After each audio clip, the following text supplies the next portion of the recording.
Dear Matthew, there's nothing like the loss of a loved one to make you root for the existence of afterlife. And the weird thing is, even after a year, I can still feel you. I'm sure you can hear me, that you can see me wherever I am. So I thought I would write to you. So, how are you? I'm pretty sure there's no way you would go to any kind of hell, on the off chance that it exists, so I'm guessing eternal bliss? Like on Buffy? I do remember you saying that you don't necessarily believe in hell because nobody is just inherently evil. Either way, I am guessing you're doing well. I am good too.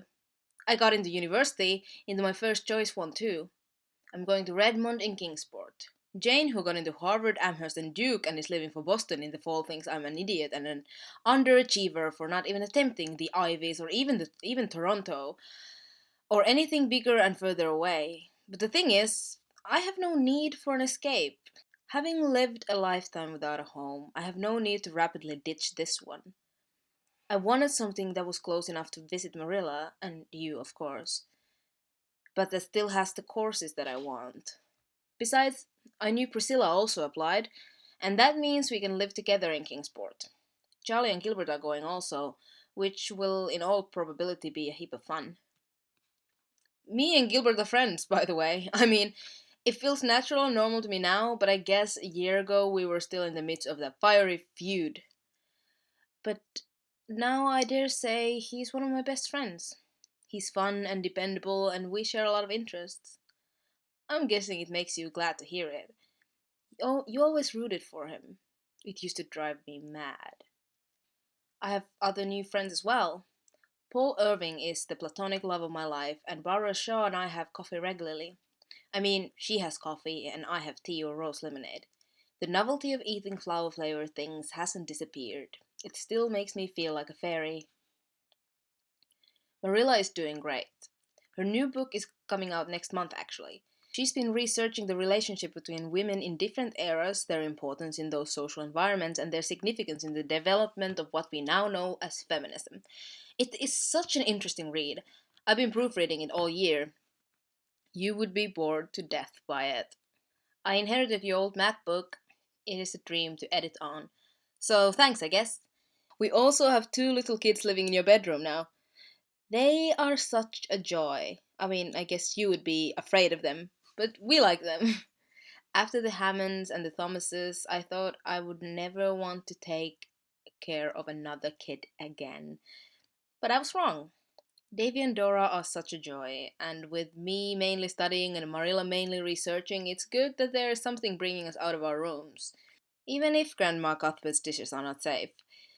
Marilla is angry, but I don't think you would mind. You always thought they were ugly, right? Or maybe you just said that to make me feel better after I broke that cup.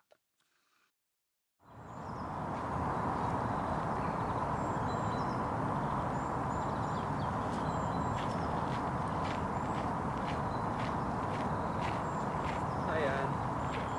Oh, hi. What are you doing here? Just visiting my mom. And you? Matthew. I didn't know your mom was buried here. She isn't. She's in Boston, but her name is in the family stone. And since I can't get to Boston,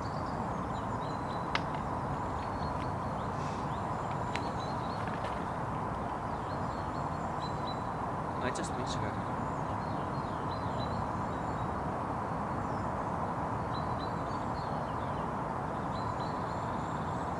Maybe you could write about her. No. Not yet, at least. I get it. I haven't really written anything about Matthew or even talked about him. I mean, I'm going to for this video, I guess.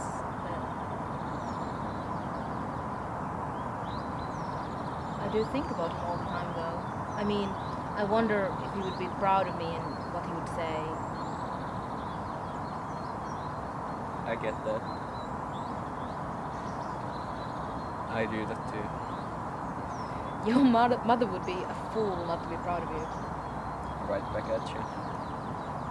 Well, I'm pretty sure my mother doesn't give a crap about me, but You know what I mean. Not you. I didn't know him, but if he had any sense, he would be proud. thank you. Death is all around us. It's a quote I don't know the origin of. It just sort of echoes in your head like a song that you've heard many times, always whispered in the same tone, stressed the same way. And maybe it doesn't have an origin. Maybe it's just one of those truths the universe has decided to put into these 5 words in this particular order, and everyone was just kind of content. I tried to Google it, but the first clip I found was How I Met Your Mother, which I still haven't watched, even though Gilbert keeps nagging me about it. But I like that.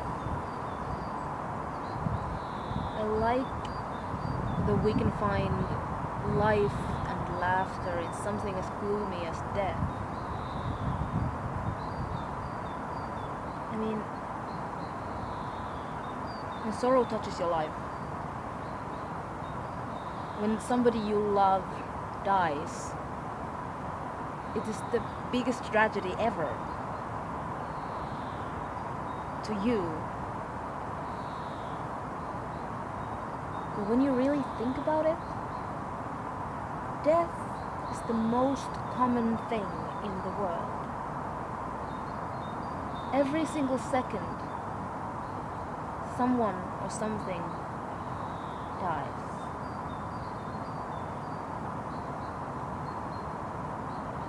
And I guess, heck, I'm dying right now. We all are. I guess you could say that life is just a really long death and be destroyed about it. But at the same time, I would like to think that death is just living.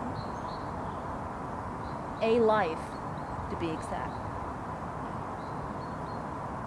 And that makes me feel a little bit better.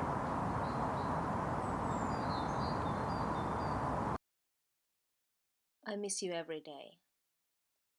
The 17-year-old me who stumbled over your threshold just to be told she should be a boy would never believe I'm saying this, but me and Marilla are very similar in many respects, and your calm energy is missed. I miss your voice, and our talks, and the gentle look in your eyes.